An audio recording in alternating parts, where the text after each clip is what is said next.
Good afternoon, everyone. This video is presented by Tender Experts.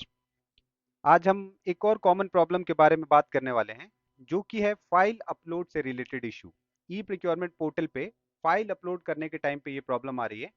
आइए देखते हैं पहले प्रॉब्लम क्या है, फिर इसके बाद हम लोग बात करेंगे सोल्यूशन के बारे में। तो सबसे पहले प्रॉब्लम जो आ रही है, वो फाइल हम अपलोड करते हैं या तो टेक्निकल कवर में या फिर फाइनेंस वाले कवर में, किसी में भी आ सकता है। कई बार हो रहा है कि टेक्निकल में अपलोड हो रहा है, फाइनेंस में नहीं, और कई बार हो रहा है फाइनेंस में अपलोड हो रहा है और टेक्निकल में नहीं। ये देखिए फाइल हमने अपलोड किया और ये फाइनेंस वाले कवर में फिलहाल मैं कर रहा हूं, और यहाँ पे देखिए ये प्रॉब्लम आ रहा है, device attached to the system is not functioning. यही है मेन प्रॉब्लम इसमें। आप किसी भी तरह से अपलोड कीजिए, कितनी बार भी अपलोड कीजिए, लेकिन ये प्रॉब्लम आ ही रहा है। a device attached to the system is not functioning। और ये प्रॉब्लम मोस्टली जो बहुत कॉमन है वो आ रहा है क्रिप्टो आईडी के साथ, यानी कि एम टोकन का जो डीएससी है, एम टोकन के डीएससी के साथ ये प्रॉब्लम बहुत ही कॉमन है। इसके अलावा बाकी दूसरे में भी आ सकता है, लेकिन एम टोकन में बहुत ही कॉमन है।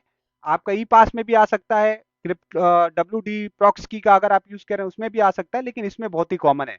तो देखिए करना क्या है, सबसे पहले डिवाइस का जो ड्राइवर है, जो एम टोकन का है, फिलहाल क्योंकि एम टोकन में प्रॉब्लम ज्यादा है मैं इसका ही दिखा रहा हूं। अगर आपके में डब्ल्यू डी है तो आप डब्ल्यू डी के साथ कीजिए। सबसे पहले हम क्या करेंगे, डीएससी के ड्राइवर को इंस्टॉल करेंगे। कोशिश कीजिए कि इसको री इंस्टॉल करना है, यानी पहले जो डीएससी के ड्राइवर इंस्टॉल है उसको अनइंस्टॉल करेंगे। अनइंस्टॉल करने के बाद से इसको फिर से इंस्टॉल करेंगे। मैं अभी अनइंस्टॉल नहीं कर रहा हूँ, यही से रीइंस्टॉल कर रहा हूँ, और इसको रन एज एडमिनिस्ट्रेटर करना है, यानी एडमिनिस्ट्रेटिव मोड में डीएससी के ड्राइवर को इंस्टॉल करना। आप देखिए मैं यहाँ से ये फिर से इंस्टॉल कर रहा हूँ, ये देखिए दिखा रहा है कि पहले से इंस्टॉल है। मैंने यस पे क्लिक कर दिया तो ये पहले से जो इंस्टॉल ड्राइवर है वो अनइंस्टॉल हो जाएगा और फिर से इंस्टॉल होगा। अभी देखिए मैं दिखाता हूँ।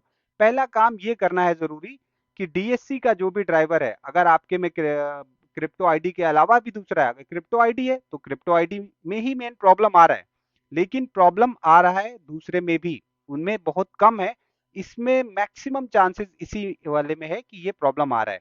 अब देखिए हमने ये डीएससी का ड्राइवर इंस्टॉल कर दिया क्रिप्टो आईडी का, और क्रिप्टो आईडी का सिर्फ डीएससी का ड्राइवर प्रॉपर इंस्टॉल करने के बाद फिर से ट्राई करेंगे। अभी देखिए हमने ये फाइल को डाउनलोड किया जावा का, और जावा की फाइल डाउनलोड होने के बाद फिर इसको रन करते हैं और फाइल को अपलोड करके आप देखेंगे कि क्या ये प्रॉब्लम सॉल्व हो रहा है या नहीं हो रहा है। अगर नहीं होगा तो फिर दूसरी चीजें देखेंगे, लेकिन मोस्ट प्रोबेबली ये प्रॉब्लम सॉल्व होना चाहिए। एक बार हम लोग करके देखते हैं। अभी ये जावा रन हो रहा है, जैसे ही जावा रन हो जाता है हम लोग फाइल फिर से अपलोड करेंगे। लेकिन एक बात फिर से ध्यान देने वाली है कि ये जो प्रॉब्लम है मोस्ट ऑफ द केसेस में डीएससी के ड्राइवर को प्रॉपर रीइंस्टॉल करने के बाद से सॉल्व हो जा रहा है, लेकिन कुछ परसेंट चांसेस हैं कि ये नहीं भी हो रहा। यानी कि कुछ कुछ ही केसेस ऐसे हमने देखे जिसमें जनरली डीएससी के ड्राइवर रीइंस्टॉल करने पे भी प्रॉब्लम सॉल्व नहीं हो रहा है। तो अगर ऐसी कोई सिचुएशन आ रही है जिसमें डीएससी का ड्राइवर आपने रीइंस्टॉल किया और फिर भी सॉल्व नहीं हो रहा है, अगर आपके साथ ऐसा इशू है, तो फिर सिस्टम में और भी चीजें चेक करने की जरूरत होगी। फिर ऐसे केसेस में आप हमें कॉल कर सकते हैं हमारे दिए हुए नंबर पे। रिमोट के थ्रू हम लोग कनेक्ट करके चेक कर सकते हैं क्या प्रॉब्लम हो रही है, और जो भी इशू रहेगा उसको रेक्टिफाई करवा सकते हैं मैन्युअली। तो किसी भी टाइम आप कॉल कर सकते हैं अगर ये करने के बाद भी सॉल्व नहीं होता। मोस्ट प्रोबेबली ये करने के बाद प्रॉब्लम सॉल्व होना चाहिए, लेकिन अगर नहीं होता है तो ऐसे केस में आप हमें कॉल कर सकते हैं किसी भी टाइम, हमारी रिमोट सर्विसेज ले सकते हैं। अभी देखते हैं, हम लोग फाइल को फिर से अपलोड करने की कोशिश कर रहे हैं। पहली वाली फाइल हो गई, सिर्फ डीएससी के ड्राइवर को ही रीइंस्टॉल किया है और कुछ भी नहीं किया फिलहाल। तो ये पहली वाली फाइल हो गई। दूसरी वाली फाइल को हम अपलोड करते हैं। इसके अंदर दो फाइल है फाइनेंस के अंदर। आप देखेंगे लॉगिन वगैरह सब कुछ हो रहा है। पहले पैकेट के अंदर डॉक्यूमेंट अपलोड हो गया, दूसरे वाले पैकेट यानी फाइनेंस वाले पैकेट में ये प्रॉब्लम कर रहा है। आपके केस में लॉगिन वगैरह सब होगा, हो सकता है कि टेक्निकल कवर में ही प्रॉब्लम कर रहा हो, फाइनेंस वाला अपलोड हो रहा हो, या हो सकता है कि दोनों ही केसेस में ये प्रॉब्लम आ सकती है कि किसी में। यहाँ देखिए बिल्कुल सक्सेसफुली फाइल अपलोड हो गई, सिर्फ डीएससी के ड्राइवर को हमने प्रॉपर रीइंस्टॉल कर दिया और कुछ नहीं किया यहाँ पे, फिर भी फाइल हमारी प्रॉपरली अपलोड हो गई। लेकिन मैं एक बार फिर से डिस्क्लेमर देना चाहता हूँ कि ये सब के केसेस में ये ऐसा नहीं है। कुछ ऐसे केसेस हमने देखे हैं जिसके अंदर ये करने के बाद भी सॉल्व नहीं हो रहा है।